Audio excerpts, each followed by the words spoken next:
Good morning friends. Today I am going to explain what is PN junction diode. In this, first of all we will talk about what is diode. First of all, what is diode? Secondly, we are going to talk about PN junction diode. And finally, we are going to talk about the working of PN junction diode. Of PN junction.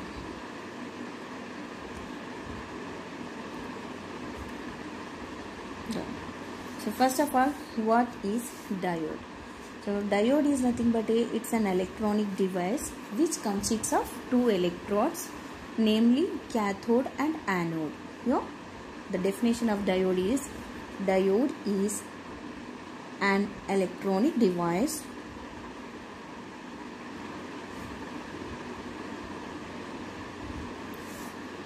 with two electrodes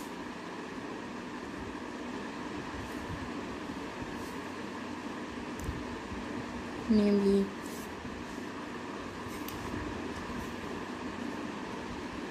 cathode and anode, and these diodes are mainly classified into two types. That is, first one is vacuum diodes and second one is junction diodes. So in olden days we were using this vacuum diodes, in which there is a glass bulb was there, and this one is totally evacuated bulb. In between there is a plate, and this is known as the anode, and this one is known as the cathode, and there will be a one filament to excite the electron from the cathode, and those will be reaching the anode. So in olden days we were using this vacuum diodes. Nowadays we are using this junction diodes. So now I am going to talk about what is PN junction diode.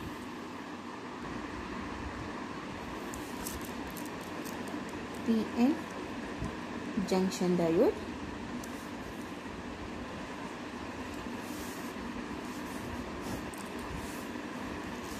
Generally, these PN junction diodes are formed either in germanium or silicon.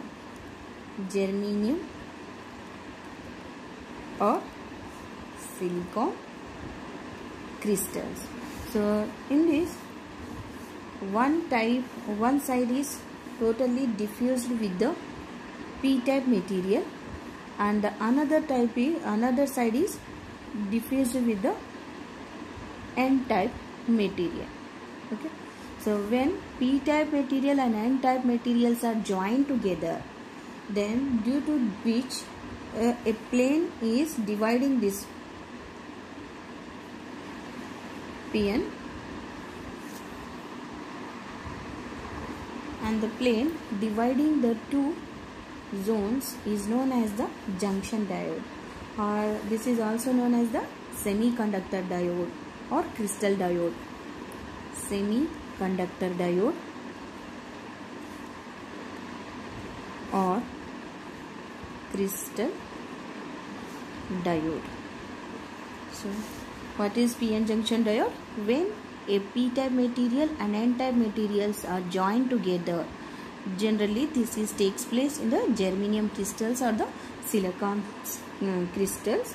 So this type of formation is known as the PN junction diode.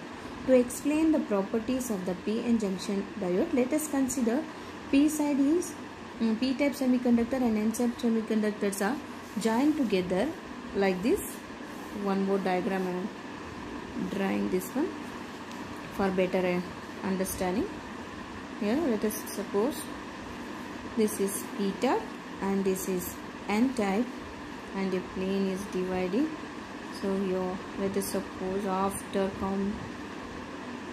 diffusion process, electrons comes to the p side and holes are to the n side.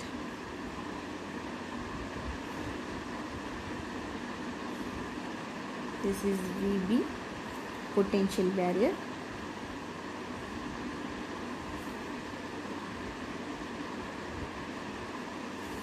Here, this one, migrated holes.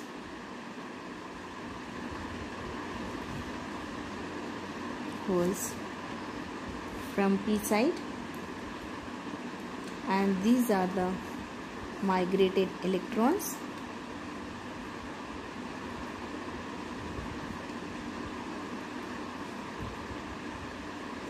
From n side. Okay. So here, and we know that p-type material means there is a high concentration of holes in p side, and n-type material means there is a high concentration of electrons, and there is a tendency of holes to diffuse into the n side, and there is a tendency of electrons to diffuse into the p side. So due to the diffusion of electrons and holes, that is, holes are cross over the p region and enter into the n region, and where they combine with the electrons and becomes neutral. Thus a region is formed which is known as the depletion region. Depletion layer or charge free region. Charge free region. Here what will happen, that is, generally we know that p-type material is nothing but a when a trivalent impurities are added into a pure semiconductor during the crystal growth, the resultant crystal is known as the p-type material. Already we understood, we studied about this p-type material, and there is a high concentration of holes in the p side, whereas n-type means when a pentavalent impurity is added into a pure semiconductor during the crystal growth, the resulting crystal is formed, is known as the n-type material, and there is a high concentration of electrons in the n-type material. When these p-type and n-type materials are joined together, so because of this high concentration of holes and high concentration of electron, there is a tendency of holes to diffuse into the n side, and there is a tendency of electron to diffuse into the p side. So because of this diffusion, once these holes cross over the p region and enter into the n region, where they combine with the electrons and form a charge free region, or that is known as the depletion region. And this diffusion of holes and electrons is continuous till a potential barrier is formed, or the junction barrier VB is developed in the depletion layer.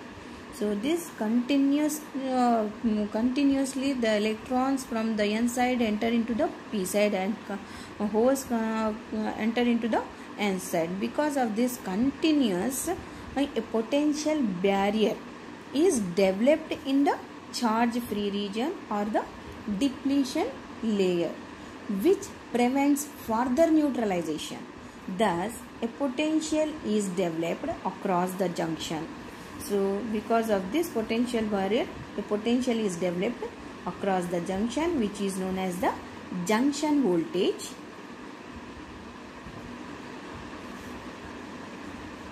or barrier voltage, and this is known as the junction voltage or the barrier voltage of potential barrier.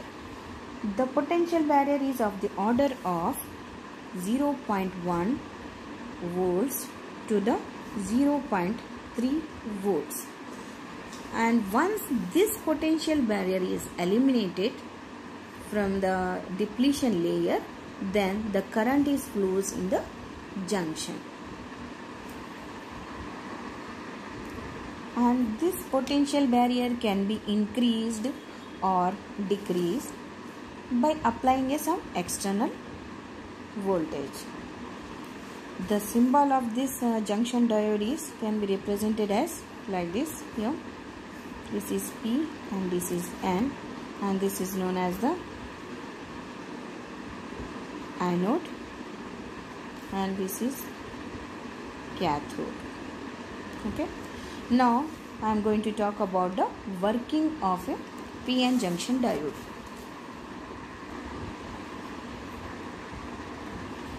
Working of PN junction diode. In order to consider the working of a diode, we have to consider the effect of forward bias and reverse bias. Forward bias and reverse bias across the PN junction diode. So first of all, what is forward bias?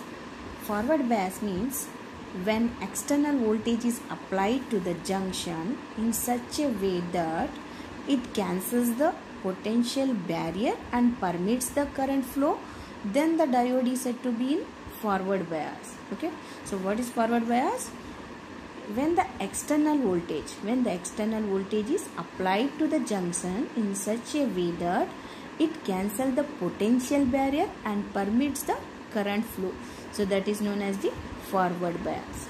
And reverse bias means a bias in which the potential barrier is increases, or if we give the connection in such a way that the potential barrier is increases and there is no current is flows through the junction, that is known as the reverse bias. So first of all, I am going to talk about the forward bias. For the forward bias, to apply the forward bias, the positive terminal of the battery is connected to the P side or P type, and the negative terminal of the battery is connected to the N side like this. And due to this, the applied forward potential establishes an electric field which acts against the field due to the potential barrier. As the potential voltage is very small, that is already I told you, that is potential barrier voltage is approximately 0.1 volts to the 0.3 volts, a very small voltage. So for a small forward voltage is sufficient to completely eliminate the barrier voltage. Once the barrier voltage is eliminated by the forward voltage, the junction resistance becomes almost zero. The resistance of the junction is almost equal to the zero, and because of this one a current is flows in the circuit, and this is known as the forward current, and it can be measured in the milliamperes. Next, for the reverse bias, what is reverse bias? When an external voltage is applied to the PN junction in such a direction that the potential barrier is increased. This potential barrier is increased, then it is called the reverse bias. So to apply the reverse bias here, this is P type. P type is connected to the negative terminal of the battery, and N type is connected to the positive terminal of the battery. So the electrons will move to attract to the positive terminal, so automatically this goes to this side, and the holes will be attracted to the negative terminal of the battery. So the applied reverse voltage establishes an electric field which acts in the same direction as the field due to the potential barrier. Therefore, the resultant field at the junction is very strong, and junction barrier is increases. The increased potential barrier prevents the flow of charge carriers across the junction. Thus, a high resistance is established for the entire circuit, and hence the current does not flow through the junction. So this is known as the reverse bias. Of course, there is a small current is flows in the circuit because of the minority charge carriers. That is in microampere. That can be seen in the microampere. And this we will discuss about how this current will be flowing in the reverse bias in the next video. Now we will talk about the conclusion of this working of a PN junction diode. From the above discussion, it is clear that PN junction in the forward bias having a very low resistance. In this forward bias, there is resistance is very low and the current is flows in the circuit. On the other hand, PN junction diode in the reverse bias, it has a high resistance and there is no current flows in the circuit. Thus, PN junction diode is a one-way device which offers a low resistance when forward bias and it offers a high resistance when it is in the reverse bias. And in the reverse bias, it behaves as an insulator. Okay. Thank you. For more videos on different physics topics, please subscribe my channel Physics Tube.